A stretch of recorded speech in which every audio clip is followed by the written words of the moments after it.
Hello everyone. आप सभी का फिर से स्वागत है। ये घटना चक्र पॉलिटी का डिस्कशन है जिसमें आज का टॉपिक है संविधान सभा एवं संविधान निर्माण प्रक्रिया। सबसे पहले इसको डिस्कस करेंगे, इसके बाद इस टॉपिक से रिलेटेड जितने भी प्रश्न पूछे गए उन सभी प्रश्नों को एनालिसिस करेंगे। डिस्कशन को स्टार्ट करने से पहले मैं बता दूं कि इसका पीडीएफ अवेलेबल है। अगर आपको पीडीएफ चाहिए तो Telegram channel, Telegram quiz group या चैनल के कम्युनिटी बॉक्स में जाइए, वहां पर इसके रिगार्डिंग में इंफॉर्मेशन को अपडेट कर दिया गया है। तो चलिए स्टार्ट करते हैं। देखिए, अगर बात करें तो भारतीयों की ओर से संविधान सभा की पहली मांग मई 1934 में रांची में स्वराज पार्टी ने की थी।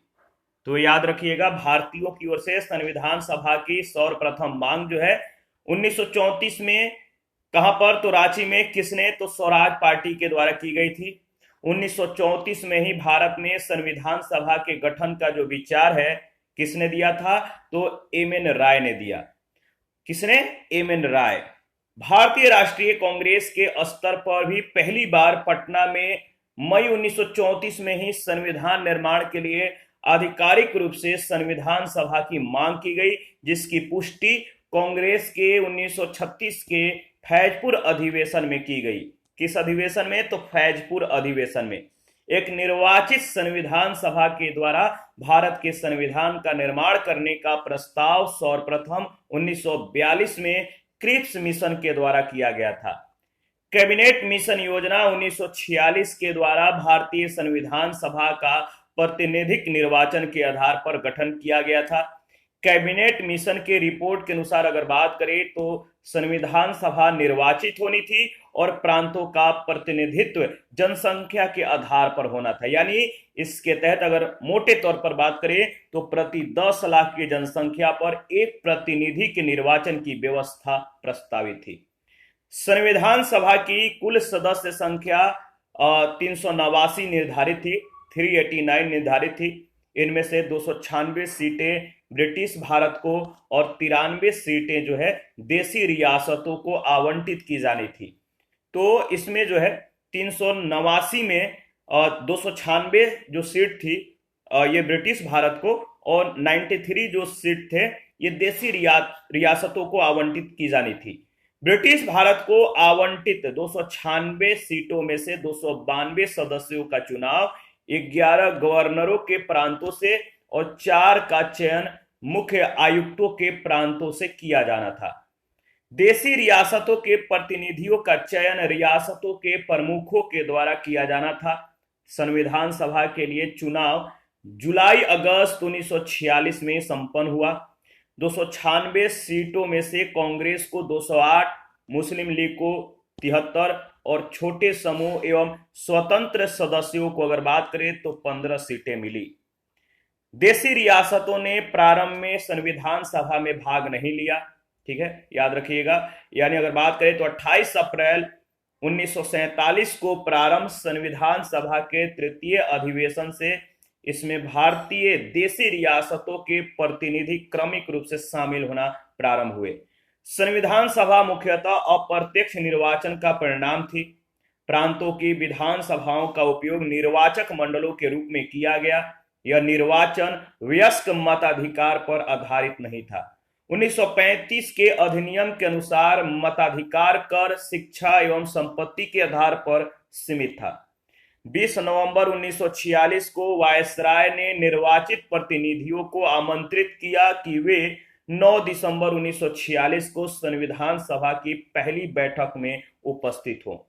9 दिसंबर 1946 को सभा की पहली बैठक में कुल 207 सदस्यों ने हिस्सा लिया, जिसमें 9 महिलाएं थी। 9 दिसंबर 1946 को संविधान सभा की प्रथम बैठक की अध्यक्षता अस्थायी अध्यक्ष डॉक्टर सच्चिदानंद सिन्हा ने की थी। 11 दिसंबर 1946 को संविधान सभा ने डॉक्टर राजेंद्र प्रसाद को निर्विरोध संविधान सभा के अस्थायी अध्यक्ष के रूप में निर्वाचित किया। तो याद रखिएगा, प्रथम बैठक की अध्यक्षता अस्थायी अध्यक्ष डॉक्टर सच्चिदानंद सिन्हा मतलब कि अध्यक्ष थे।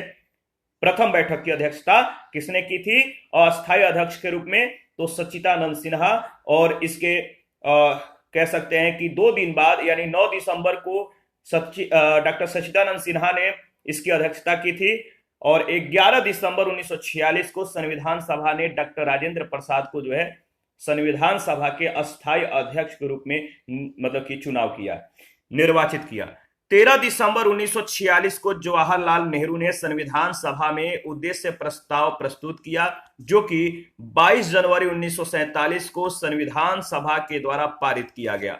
माउंटबेटन योजना जिसे लाया गया था 3 जून 1947 को, तो इसके तहत माउंटबेटन योजना के तहत हुए विभाजन के परिणाम स्वरूप पाकिस्तान के लिए एक पृथक संविधान सभा का गठन किया गया तथा मूल संविधान सभा के सदस्यों की कुल संख्या घटकर 299 रह गई, जिसमें भारतीय प्रांतों के 229 प्रतिनिधि और भारतीय रियासतों के 70 प्रतिनिधि शामिल थे। भारतीय संविधान के निर्माण और उसके अंगीकृत होने तक में संविधान सभा के कुल 2 वर्ष 11 माह 18 दिन का समय लगा। ठीक है, अगर बात करें तो 2 वर्ष 11 माह 17 दिन का समय जो है लोकसभा और राज्यसभा की वेबसाइट पर मिलता है, जिसका कारण संभवतः संविधान को संविधान सभा के द्वारा अंगीकृत किए जाने के दिन को संविधान के निर्माण की अवधि में शामिल न किया जाना है। इसके लिए कुल 11 अधिवेशन यानी कुल अधिवेशनों की जो समय था 165 दिन, तो 11 अधिवेशन हुए थे यानी 165 दिन, जिसमें से 114 दिन संविधान के प्रारूप पर जो है विचार किया गया था। 11वें अधिवेशन के अंतिम दिन 26 नवंबर 1949 को संविधान को अंगीकृत किया गया था। इन 11 अधिवेशनों के अतिरिक्त संविधान सभा जो है पुनः 24 जनवरी 1950 को समवेत हुई, जब सदस्यों के द्वारा भारत के संविधान पर हस्ताक्षर किए गए थे 284 सदस्यों के द्वारा।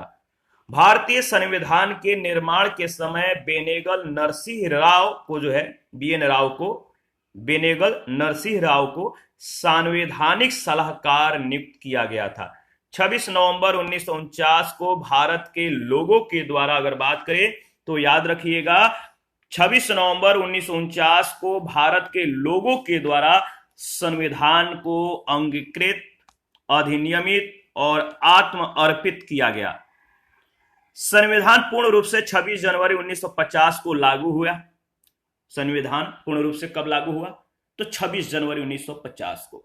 भारतीय संविधान सभा में कुल महिला सदस्यों की संख्या 15 थी। इन 15 महिलाओं का जो नाम है आप ध्यान में रखिएगा: विजय लक्ष्मी पंडित, राजकुमारी अमृत कौर, सरोजनी नायडू, सुचेता कृपलानी, पूर्णिमा बनर्जी, लीला राय, जी दुर्गाबाई, हंसा मेहता, कमला चौधरी, रेणुका रे, मालती चौधरी, दक्षयानी वेलायुधन, बेगम एजाज रसूल, एनी मस्किरिनी तथा 15वां जो महिला थी अम्मू स्वामीनाथन।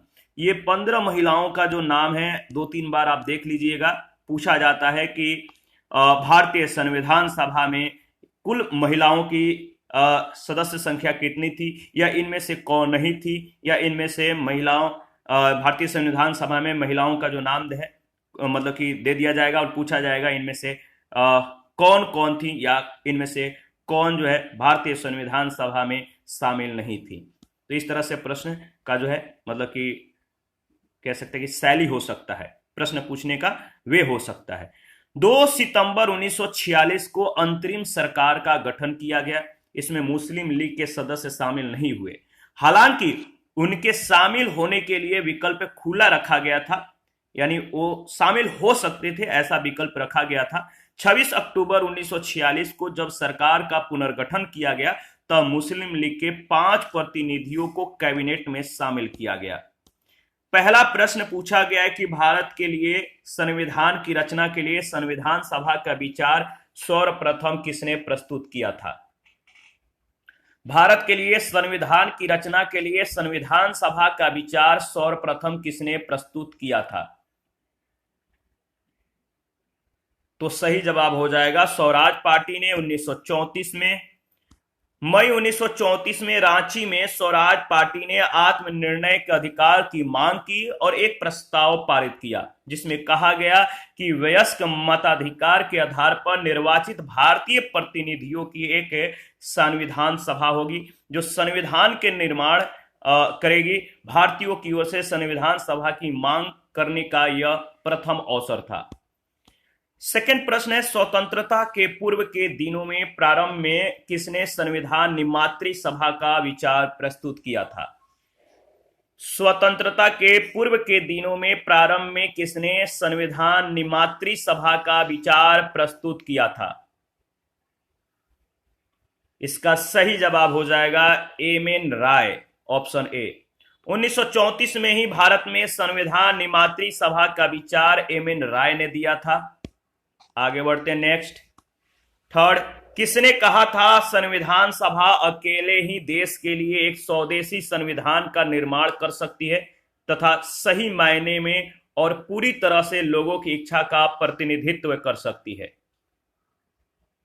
किसने कहा था संविधान सभा अकेले ही देश के लिए एक स्वदेशी संविधान का निर्माण कर सकती है तथा सही मायने में और पूरी तरह से लोगों की इच्छा का प्रतिनिधित्व कर सकती है? तो इसका सही जवाब हो जाएगा महात्मा गांधी, ऑप्शन ए। महात्मा गांधी ने वर्ष 1939 में हरिजन पत्रिका में लिखे एक लेख द ओनली वे, मतलब द ओनली वे में कहा था संविधान सभा अकेले ही देश के लिए एक स्वदेशी संविधान का निर्माण कर सकती है और सही मायने में या पूरी तरह से लोगों की इच्छा का यह प्रतिनिधित्व कर सकती है। 4 नंबर है, एक निर्वाचित संविधान सभा के द्वारा भारत के संविधान का निर्माण करने का प्रस्ताव किया गया था। किसके द्वारा? एक संविधान सभा या निर्वाचित संविधान सभा के द्वारा भारत के संविधान का निर्माण करने का जो प्रस्ताव किया गया था, याद रखिएगा, क्रिप्स मिशन के द्वारा। सी ऑप्शन बिल्कुल करेक्ट ऑप्शन है। एक निर्वाचित संविधान सभा के द्वारा भारत के संविधान निर्माण करना या द्वितीय विश्व युद्ध के समाप्त होने के बाद, तो याद रखिएगा संविधान निर्माण करने का जो प्रस्ताव है सर्वप्रथम क्रिप्स मिशन यानी 1942 के द्वारा जो है किया गया था। तो एक निर्वाचित संविधान सभा के द्वारा भारत के संविधान का निर्माण करने का जो प्रस्ताव था क्रिप्स मिशन के द्वारा किया गया था। 5 नंबर है, क्रिप्स मिशन के प्रस्तावों के संदर्भ में निम्नलिखित कथनों पर विचार कीजिए। क्रिप्स मिशन के प्रस्तावों के संदर्भ में कथनों पर विचार कीजिए। 2 कथन दिए गए, दोनों में से कौन सा कथन सही है? क्या दोनों सही है? एक सही है, दूसरा गलत है, दूसरा सही है, पहला गलत है। तो पहला है, संविधान सभा में प्रांतीय विधानसभाओं और साथ ही भारतीय रियासतों के द्वारा नामित सदस्य होंगे। पहला स्टेटमेंट गलत है। नया संविधान स्वीकार करने के लिए जो भी प्रांत तैयार नहीं होगा उसे अधिकार होगा कि अपनी भावी स्थिति के बारे में ब्रिटेन के साथ अलग संधि पर हस्ताक्षर करे। दूसरा जो स्टेटमेंट है मतलब कि इसमें सही है, केवल बी। मार्च 1942 में भारतीय नेताओं से वार्ता के लिए ब्रिटिश सरकार ने स्टैफोर्ड क्रिप्स के नेतृत्व में एक मिशन भारत भेजा। क्रिप्स मिशन के प्रस्ताव में शामिल थे, याद रखिएगा क्या क्या शामिल था। पहला अगर बात करें तो इसमें शामिल था युद्ध की समाप्ति पर संविधान का निर्माण करने के लिए एक संविधान सभा का गठन किया जाएगा। दूसरा, संविधान सभा में प्रांतीय विधानसभाओं के द्वारा निर्वाचित सदस्य तथा भारतीय रियासतों के द्वारा नामित सदस्य शामिल होंगे। तीसरा, भारत को डोमिनियन दर्जा दिया जाएगा। चौथा, यदि कोई प्रांत नया संविधान स्वीकार करने के लिए तैयार न हो तो वह अपना अलग संघ और पृथक संविधान बना सकेगा तथा उसे अधिकार होगा कि वह अपनी भावी स्थिति के बारे में ब्रिटिश सरकार के साथ अलग संधि पर हस्ताक्षर करे। 6 नंबर है, कैबिनेट मिशन योजना के अंतर्गत संविधान निर्मात्री परिषद में प्रत्येक प्रांत को आवंटित सदस्य संख्या निर्धारित करने के लिए एक प्रतिनिधि कितनी जनसंख्या के अनुपात में था? कैबिनेट मिशन योजना के अंतर्गत संविधान निर्मात्री परिषद में प्रत्येक प्रांत को आवंटित सदस्य संख्या निर्धारित करने के लिए एक प्रतिनिधि कितनी जनसंख्या के अनुपात में था? तो इसका सही जवाब हो जाएगा 10 लाख प्रति, यानी एक प्रतिनिधि 10 लाख की जनसंख्या पे होगा। कैबिनेट मिशन 1946 में भारत आया था। मिशन ने अपनी रिपोर्ट में संविधान सभा के गठन का एक सूत्र जो है प्रस्तुत किया था, जिसके आधार पर संविधान सभा निर्वाचित होनी थी और प्रांतों का प्रतिनिधित्व जनसंख्या के आधार पर होना था। इसके तहत मोटे तौर पर प्रति 10 लाख व्यक्तियों के ऊपर एक प्रतिनिधि के निर्वाचन की व्यवस्था प्रस्तावित थी। 7 नंबर है, इन व्यक्तियों में से कौन कैबिनेट मिशन का सदस्य नहीं था? इन व्यक्तियों में से कौन कैबिनेट मिशन का सदस्य नहीं था? तो सही जवाब है विलियम वुड। कैबिनेट मिशन मार्च 1946 में भारत पहुंचा। इस मिशन के सदस्य स्टैफोर्ड क्रिप्स, पैथिक लॉरेंस और एवी अलेक्जेंडर थे। 8 नंबर है, भारतीय संविधान सभा का गठन किया गया था। भारतीय संविधान सभा का गठन किया गया था। तो कैबिनेट मिशन योजना 1946 के अंतर्गत सी ऑप्शन बिल्कुल करेक्ट ऑप्शन है। भारतीय संविधान सभा का प्रातिनिधिक निर्वाचन के आधार पर गठन कैबिनेट मिशन योजना 1946 के अंतर्गत किया गया था। 9 नंबर है, संविधान सभा का निर्माण किस योजना के तहत किया गया था? संविधान सभा का निर्माण किस योजना के तहत किया गया था? तो कैबिनेट मिशन योजना के तहत। प्रश्न संख्या 10 है, 1946 में निर्मित अंतरिम सरकार में कार्यपालिका परिषद के उप सभापति थे। 1946 में निर्मित अंतरिम सरकार में कार्यपालिका परिषद के उप सभापति थे। उप सभापति कौन थे? याद रखिएगा, सही जवाब है जवाहरलाल नेहरू। 24 अगस्त 1946 को अंतरिम राष्ट्रीय सरकार की घोषणा इस व्यवस्था के साथ की गई कि अंतरिम सरकार 2 सितंबर 1946 को कार्यभार संभालेगी। वायसराय इसमें कार्यपालिका परिषद का पदेन अध्यक्ष था तथा जवाहरलाल नेहरू को उपाध्यक्ष या उप सभापति बनाया गया। प्रश्न संख्या 11 है, निम्नलिखित में से कौन अगस्त 1946 में गठित प्रथम अंतरिम राष्ट्रीय सरकार का सदस्य नहीं था? निम्नलिखित में से कौन अगस्त 1946 में गठित प्रथम अंतरिम राष्ट्रीय सरकार का सदस्य नहीं था? तो doctor S Radhakrishnan, C option. Cabinet mission योजना के आधार पर 24 अगस्त 1946 की घोषणा के तहत नवनिर्वाचित संविधान सभा से 2 सितंबर 1946 को भारत की अंतरिम सरकार का गठन किया गया था।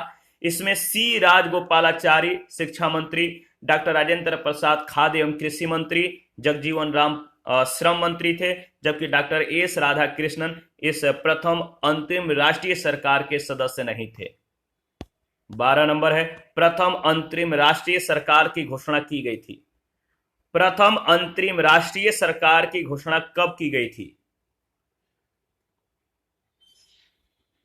याद रखिएगा, सही जवाब है 24 अगस्त 1946 को। देखिए, अगर बात करें तो नेक्स्ट प्रश्न है 13। कथन ए कह रहा है कि बेबेल योजना के अनुसार कार्यकारी परिषद में हिंदू और मुस्लिम सदस्यों की संख्या समान थी या समान होनी थी। कारण वेबेल का विचार था कि ऐसी व्यवस्था से भारत का बंटवारा बच जाता। इन दोनों में से जो कथन सही है आपको बताना है। देखिए, अगर बात करें तो जो पहला कथन है, कथन ए कि बेबेल योजना के अनुसार कार्यकारी परिषद में हिंदू मुस्लिम सदस्यों की संख्या समान होनी थी, ये जो कथन है बिल्कुल सही है, पर कारण जो है गलत दिया गया। कारण दिया गया है कि वेबेल का जो विचार था ऐसा इसलिए था कि ऐसी व्यवस्था से भारत का बंटवारा बच जाता, ऐसा कभी होने वाला नहीं था, तो कारण गलत है। अक्टूबर 1943 में लिनलिथगो के स्थान पर आर्कीबाल्ड वेबेल वायसराय तथा गवर्नर जनरल नियुक्त किए गए। वे भारतीय संवैधानिक गतिरोध को दूर करने के व्यू से या उद्देश्य से 1945 में लंदन गए। वहां उन्होंने भारतीय प्रशासन के संबंध में ब्रिटिश सरकार से विस्तार से बात की, कुछ प्रस्ताव रखे। जून 1945 में उन प्रस्तावों को बेबेल योजना के नाम से सार्वजनिक किया गया। बेबेल योजना के प्रस्तावों में कार्यकारी परिषद में मुसलमान सदस्यों की संख्या हिंदुओं के बराबर होना, परिषद में वायसराय और कमांडर इन चीफ को छोड़कर सभी सदस्यों का भारतीय होना और शीघ्र ही शिमला में एक सम्मेलन का बुलाया जाना और युद्ध समाप्ति के बाद भारतीयों के द्वारा खुद का संविधान बनाया जाना इत्यादि प्रावधान शामिल थे। बेबेल योजना का उद्देश्य राजनीतिक गतिरोध दूर करना, भारत को पूर्ण स्वशासन की दिशा में आगे बढ़ाना और सांविधानिक गतिरोध दूर करना था। इसका उद्देश्य कहीं से भी हिंदू मुस्लिम एकता को दृढ़ करना नहीं था जिससे भारत का विभाजन रुक सके। 14 नंबर है, निम्नलिखित में से कौन से कथन संविधान सभा के विषय में सत्य है? कौन से कथन संविधान सभा के विषय में सत्य है? इसका सही जवाब हो जाएगा, बताइए। वह बहुदलीय निकाय थी और उसने अनेक समितियों के माध्यम से कार्य किया। तीसरा चौथा बिल्कुल सही जवाब है, सी ऑप्शन। संविधान सभा के गठन के लिए राज्यों की विधानसभाओं का उपयोग निर्वाचक मंडल के रूप में किया गया। संविधान सभा अप्रत्यक्ष निर्वाचन का परिणाम थी। इसका निर्वाचन वयस्क मताधिकार पर आधारित नहीं था। संविधान सभा में अनेक दलों के लोग शामिल थे। इस सभा ने अपने कार्यों का संचालन करने के लिए अनेक समितियों का गठन किया था। 15 नंबर है, भारतीय संविधान सभा के संबंध में निम्नलिखित में से कौन से कथन सही है? भारतीय संविधान सभा के संबंध में कौन सा कथन सही है?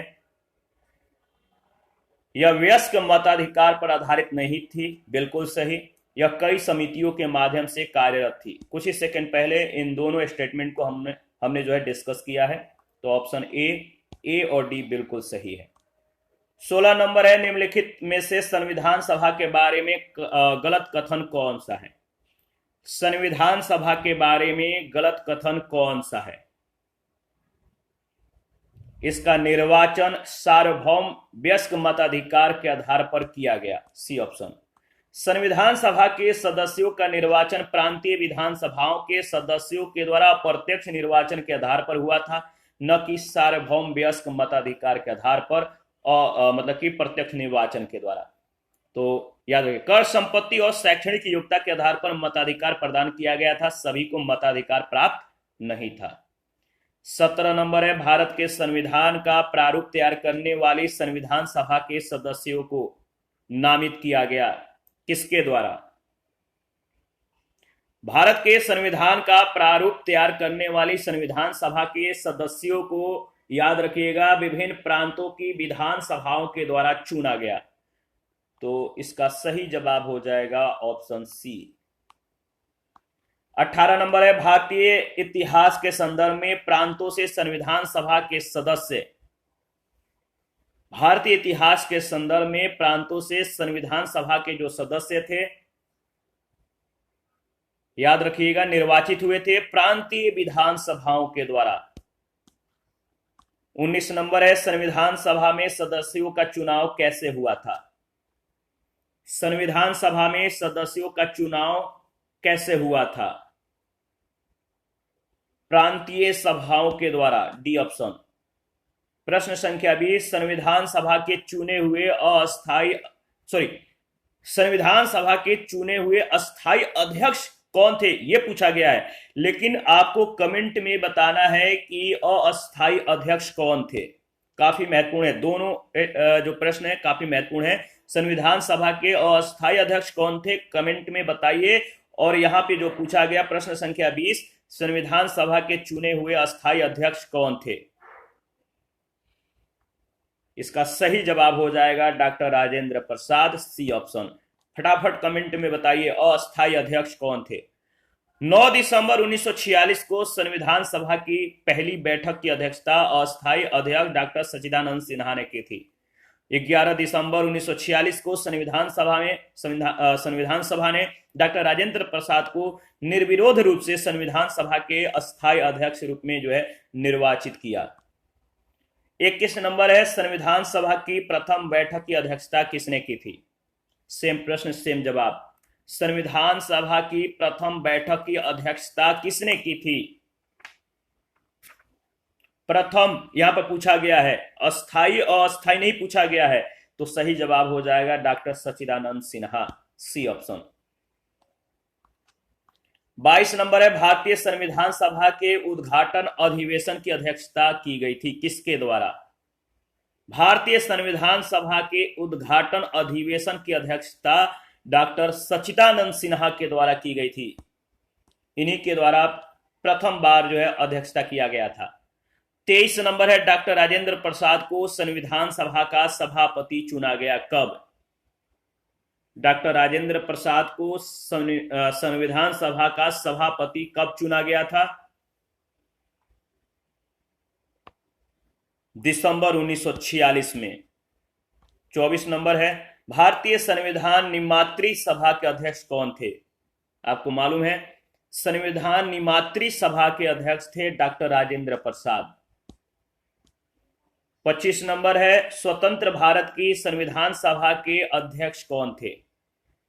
स्वतंत्र भारत की संविधान सभा के अध्यक्ष कौन थे? Doctor Rajendra Prasad, B option बिल्कुल करेक्ट ऑप्शन है। 26 नंबर है, संविधान सभा के संदर्भ में क्या सही है? संविधान सभा के संदर्भ में क्या सही है? पहला है, संविधान सभा की पहली बैठक 9 दिसंबर 1946 को हुई, ठीक है, याद रखिएगा। तीसरा है, मुस्लिम लीग ने संविधान सभा की प्रथम बैठक का बहिष्कार किया। पहला और तीसरा जो मतलब कि स्टेटमेंट है ये सही है, बी ऑप्शन। आगे बढ़ते हैं। संविधान सभा की पहली बैठक 9 दिसंबर 1946 को हुई। इसके अगर बात करें तो अस्थायी अध्यक्ष डॉक्टर सच्चिदानंद सिन्हा थे, जबकि 11 दिसंबर 1946 को डॉक्टर राजेंद्र प्रसाद प्रथम अस्थायी अध्यक्ष चुने गए। मुस्लिम लीग ने संविधान सभा की प्रथम बैठक का बहिष्कार किया था। 27 नंबर है, संविधान सभा के प्रथम मनोनीत उपसभापति कौन थे? संविधान सभा के प्रथम मनोनीत उपसभापति कौन थे? तो फ्रैंक एंथोनी संविधान सभा के प्रथम अस्थायी उपसभापति या उपाध्यक्ष फ्रैंक एंथोनी थे। 9 दिसंबर 1946 को अस्थायी सभापति या अध्यक्ष सच्चिदानंद सिन्हा के द्वारा मनोनीत किया गया था। H.C. मुखर्जी संविधान सभा के पहले मतलब कि अस्थायी उपाध्यक्ष थे। 28 नंबर है, भारतीय संविधान सभा की स्थापना की गई थी कब? भारतीय संविधान सभा की स्थापना कब की गई थी? 9 दिसंबर 1946 को। भारतीय संविधान सभा की स्थापना 9 दिसंबर 1946 को उसकी प्रथम बैठक के आरंभ होने के साथ हुई थी। 29 संविधान सभा की प्रथम बैठक कब हुई? संविधान सभा की प्रथम बैठक कब हुई थी? काफी महत्वपूर्ण है, याद रखिएगा। 9 दिसंबर 1946, ऑप्शन ए बिल्कुल करेक्ट ऑप्शन है। प्रश्न संख्या 30, संविधान सभा का गठन कब हुआ था? संविधान सभा का गठन कब हुआ था? सही जवाब है दिसंबर 1946 को। दिसंबर 1946, ऑप्शन ए। 31 है, भारत की संविधान सभा का प्रथम अधिवेशन कब शुरू हुआ? भारत की संविधान सभा का प्रथम अधिवेशन कब शुरू हुआ? 9 दिसंबर 1946, बी ऑप्शन बिल्कुल करेक्ट ऑप्शन है। इसी के साथ आज का सेशन समाप्त करते हैं। नेक्स्ट सेशन में बचे हुए प्रश्न को कवर करेंगे। आप लोग जो है हमें सपोर्ट करें। जिन लोगों ने चैनल को सब्सक्राइब नहीं किया प्लीज सब्सक्राइब कीजिए, और ज्वाइन करके जिन लोगों ने हमें सपोर्ट किया है आप लोगों का बहुत बहुत धन्यवाद है। इसी तरह हमें सपोर्ट करते रहें। और टेलीग्राम चैनल का लिंक, टेलीग्राम क्विज ग्रुप का लिंक और इंस्टाग्राम फेसबुक पेज का जो लिंक है वीडियो के डिस्क्रिप्शन बॉक्स में दे दिया गया है। ज्वाइन कीजिए और हमें सपोर्ट कीजिए। मिलते हैं नेक्स्ट सेशन में। Thank you.